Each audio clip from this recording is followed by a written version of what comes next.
Hey everyone, it is pickup video time. I got a smorgasbord of items here, old and new. They're all just jumbled together. So I'm just going to jump right into it. Um, the biggest thing was a collection of import items from a Japanese retailer. Bubbleland's talked about them before. I think it's Shiriyaga. The problem is they take $35 to ship, but it's a whatever you can fit in the box goes. And it started off with some really fun SNK goodies. So this is Shiki from Samurai Showdown. I guess for the latest 2019 release, these were little what do you call them? Quarter machine kind of toys. It was about I think $2 US. I thought it was really neat. We don't get like stuff like this over here, so I grabbed that. Um, a Darly Dagger keychain, one of my favorite new characters from the game, and one of the classics. Where's he at? I also got a Hanzo, but I don't see him right here. Those were just a few dollars each, and so it kind of started really with a Saturn item, which was this right here. I never heard of this before. If I had, I had forgotten. It's an ebook reader, and while I was looking at that, I just kind of started, shopping around, seeing what they had. Really cheap SNK items. Their prices are all over the place. Genesis games in particular, they put for hundreds of dollars when some of the actual rare ones they have are $30. Those sell out pretty fast though. But I had a lot of items and the pricing went from 30 shipping to 130 shipping. So I had to finagle with things, and oddly enough, it was another keychain this size. When I took it out, the shipping went from 135 back down to 35. I don't know why they don't scale that better, but that's kind of what they do. Let me grab something else I got from them. This is a Shin Megami Tensei. This had a fan translation a while back, so I wanted to grab it. Pretty good condition aside from just some wear on that gold right there, which is and a little tear on the side. But for the price, only one of these was over $20. That was right like 17, which on eBay goes for much more. So that's why I grabbed a lot of them. Just odds and ends I've been wanting, especially these. They had quite a few demo discs. This is from Tech Saturn magazine. I think there's only 17 discs of these total. I've got about 5 or 6 now. By far the cheapest place to buy those. Now this looked really cool. Marvel Superheroes versus Street Fighter demo import for the PlayStation 1. This was very disappointing. I had filmed this video before, but I messed something up. And my phone's got limited memory, so I just deleted it. And I picked up this Marvel Superheroes demo for the Sega Saturn, and I realized when I opened the case, it's got a hairline crack where the spindle is. I don't know if that happened during shipping. That's another thing when you look at the condition of items. They are getting better with the descriptions, what they'll say box or cart only, but they use Google Translate, and it is very difficult to understand them and sometimes the condition. But I'm almost positive that was listed with no problems. So that's a big disappointment. That goes for quite a bit over here. And this is one I had never seen before, but I thought was definitely worth the pickup. Only like $5. Grandia, wherever you want to say. PS1 demo import. If it's got a little art like this, it looks like a postcard on the back. Always going to grab those. Going in the demo collection. Here's a little item here. This is a pretty new release. This is a PS2 MC, 2510? Okay, what you're supposed to do is take a free McBoot card, put it in slot 1. This has an SD card slot. You put this in slot 2, and you can play ISOs on your slim PS2s. Now, I've got fat PS2s with the hard drives, but I do have some slim PS2s, in particular a Japanese one I bought mainly for Sega Rally and a few of the import shooters. But this is a way to play US games ISOs on there with my import discs. Now, there are some videos of this on here that make it seem like it's plug and play. It's super simple. That's not really the case unless you have a kind of a specific setup. I kept getting it freezing and crashing. It turned out I had to get another OPL, which is the open something loader, to play ISOs. It was hours of kind of moving files back and forth. But in the end, I have 2 slim PS2s. One's a 7001 and one I think is a 7900. They require 2 different OPL versions, and it took quite a bit to get that sorted. But now that I have those sorted, I just got to pop this in between those, and I can play games. Only downside is OPL is very sensitive to ISOs, and this device I think adds another layer of that because there are some undubbed RPGs that came out recently that cannot play on that should play on OPL. But that's kind of a relatively new product. It's based on a slightly older one, and as that evolves, I'm guessing it's going to get much better. The guy only charges $20 for that card, and I went ahead and paid for the free McBoot bundle, another 20, because the ones I have are specifically for my fat models with the hard drive. So look for those coming out. It came from, what is this, Game Tech. So do a search for that, or I can throw the URL if you want it. Definitely cool. I was playing Dodonpachi the other day on the SD card, and it loaded up fast. It's supposed to be faster than the hard drive, which is that's really boding well for slim PS2s. I was watching something, and they're talking about Alpha 3 being their favorite Street Fighter, and this is kind of up there with the Saturn version. This is probably the most feature rich. I can never get into Alpha 3. I actually bring it up I did one of those video responses to the top gaming memories. It's kind of long, and I was listening to it back, and I thought, this is a bunch of boring shit. But then I realized I've been watching everyone else's, so maybe someone will hear that and kind of want to make their own, which would give me more content to watch, so I'll probably throw it up. But Alpha 3 is one. Despite loving Alpha 1 and 2, I even have 2 as one of my top 10 gaming memory games. I could not get into Alpha 3. I've tried every version of this. It's fun. Something about 2 is better. But I only gave this a shot on the Chromebook with the PS Classic controller, but I thought I would try the actual hardware to see. I can't imagine the PSP is any more comfortable. Unfortunately, this was supposed to be sealed from Deal Tavern USA on Amazon, and it's definitely a reseal. It was only $20, but it's a resealed favorites, so that's about what you'd expect to pay. Let's see here. Oh, this came in very recently, Stormwind EX. This is the Switch version from PixnLove. This was really fun on the Dreamcast, and I read the Switch version made a good port, or I guess more of a transition. So, gonna crack that open pretty soon. I think that came out like 2 weeks ago. For Christmas, my wife got me this. This is the Nier soundtrack. This is specifically the mobile Nier. I was really excited when they announced that. I mean, free Nier, how could I not be? Unfortunately, it's very kind of repetitive and basic. The art style and music is great, though, but they will bug the shit out of you with notifications 3 or 4 times a day about paying gems or something to go up these towers. I had to delete it. It was over. I was going right at a gig, and they would not stop messaging me. So I found out they had the soundtrack. Aside from a few tracks on here, which are literally just beeps and boops, 3 seconds long, they put all the music cues on this. There are some full tracks that are well worth having this for. So that's a really good listen. Part of the Japanese bundle, I finally got Brave Proof. This is the 3rd time I tried to buy this. The other 2, one was right as lockdown was occurring, and I think the shipping still shows it as being shipped, but the guy just gave me a refund. The second one, the seller never actually shipped it. So I finally got it. It turns out this is in really good shape. The problem with this game is the dark manual rubs a lot. No damage that I've seen. Comes with the spine card. If you haven't seen this one, it's actually been fan translated recently, so you can throw this up in RetroArch. It's I can never get this camera to zoom up or go into detail. It's a really nice retro style RPG. If you can see the graphics there.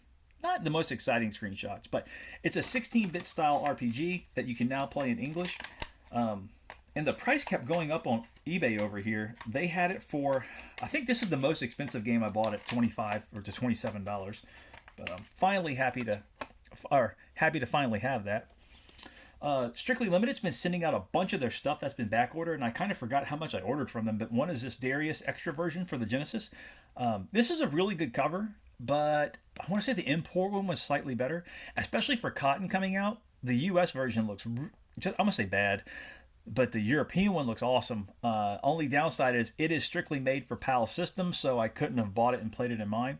But yeah, this is a physical cart release of Darius extra version. I mean, they were being ragged pretty hard for taking so long, but I'm getting package after package from them now. So whatever backlog they had, it's definitely cleared up. What else we got here? Oh, yeah. Okay, so first I'll start with this. I've been looking forward to this game for a very long time, and that is King of Fighters 15. I was a big fan of 14. I don't really know anyone else that played it online but me. But even with the, so-so graphics, the gameplay was just really spot on for me. How you can link moves, cancel and linking. Really excited for this. I watched all the character reveals, and then I ordered this from GameStop because this version is a GameStop exclusive. And I wanted it because you get the game, what is it called? The Game Pass, or it's called Team Pass now. You get it at a discount.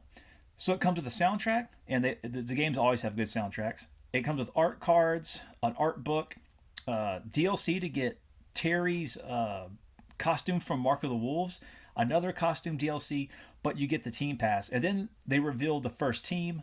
Can't wait to try those. Ordered from GameStop. It was some place called LSO. Never heard of them. Looked them up. 1-star reviews across the board. So bad the Better Business Bureau opened an investigation into them back in November. They, of course, blamed the coronavirus. This, I have not played this yet because it came maybe 3 days ago. LSO and GameStop kept blaming each other. They said they never got the package. GameStop said they lost it. Finally, I had saved all of my chats with the different representatives, sent it to GameStop. They said, don't worry, we're just going to send you a new one. LSO sends me this thing saying an investigation has been ordered. And then the next day, investigation's been closed. Thank you. So I messaged them back. What has changed? I have never heard from you people. Look them up though. Nike uses them, Sephora, and someone else, and it's just 1-star reviews. They are always losing packages, especially like expensive Nike shoes. Bunch of complaints. That is all to say. Just finished putting this in the Series X today, installing the DLC and the updates. Haven't tried it yet. Looking forward to it. I got to break out the arcade stick when I play it. That's my condition. But I was really wanting this because something else was coming out, and this took so long. I've been playing it instead, which is, of course, Elden Ring. Having a great time with this. I was really not that pleased when I first played it because my performance was bad. I have it on performance mode, and I could see shadows in single frame digits. Like if there was a bird flying, you would see the wing, bottom, middle, up. It was that choppy.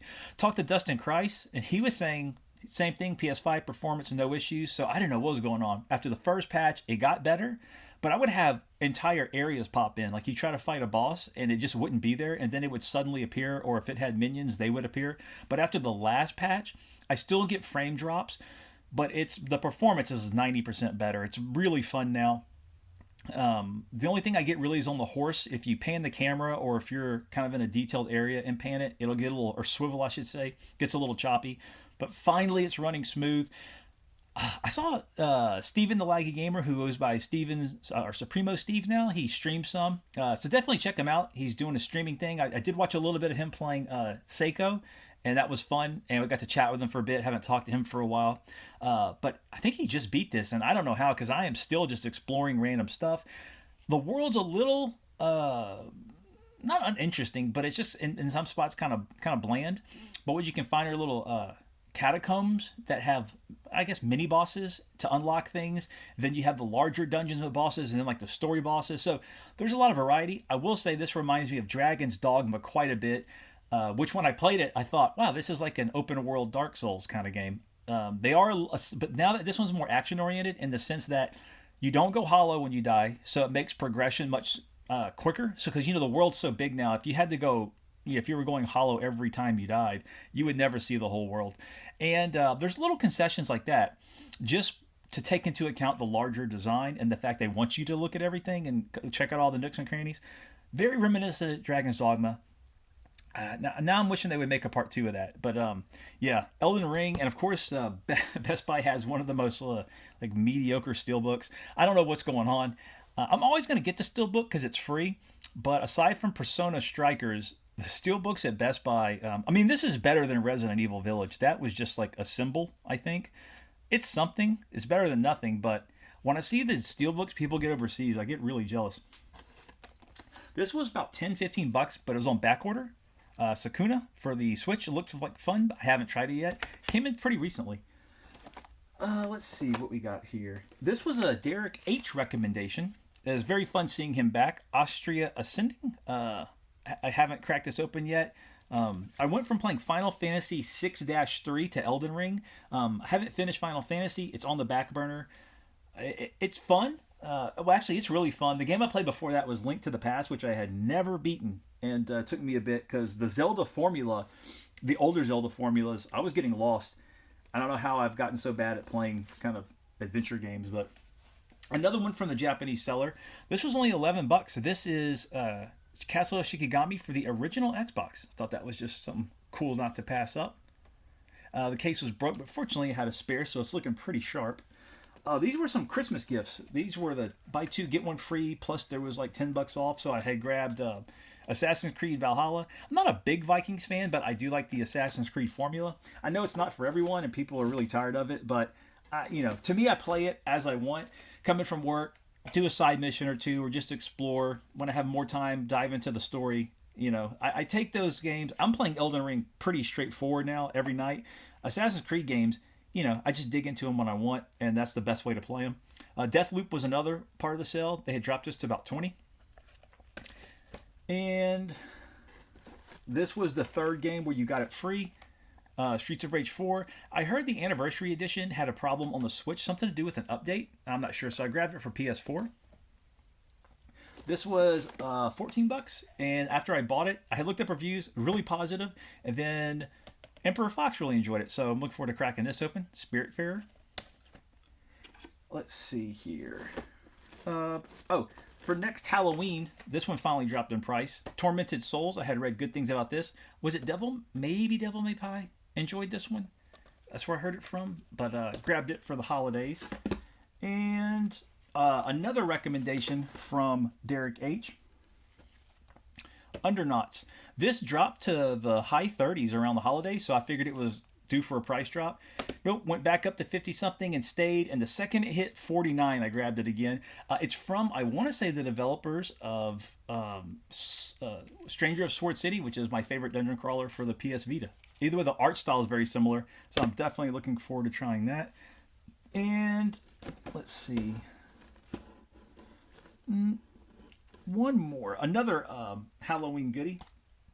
It is Deathmark. I read a lot of good about this, and I had actually purchased these around October, November, or the horror ones. So that's why I have horror stuff now. I've been waiting a while to make this. But that's been it. Just playing a ton of Elden Ring, Zelda, Final Fantasy, hopefully soon King of Fighters. The Purge. Oh, here's Hanzo. The Purge has begun, but mainly it's been comic books so far. I want to say this. eBay are a bunch of thieves.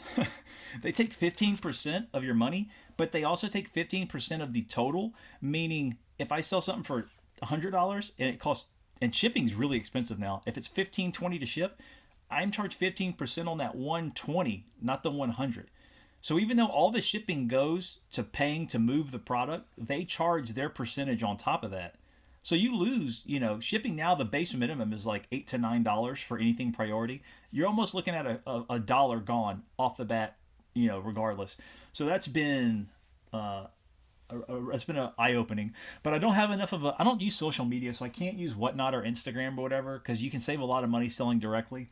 But I don't use those enough to know people, so I haven't. But I've got to try that because they're taking way too much. But that's what's been going on here. I'm about to fire up that PS2 SD card to try out some new titles, some new undubs that came out, which is they rip out the US dub and they put the original back in, but keep the US subtitles. So hope everyone's been doing good. I'll talk to everyone later.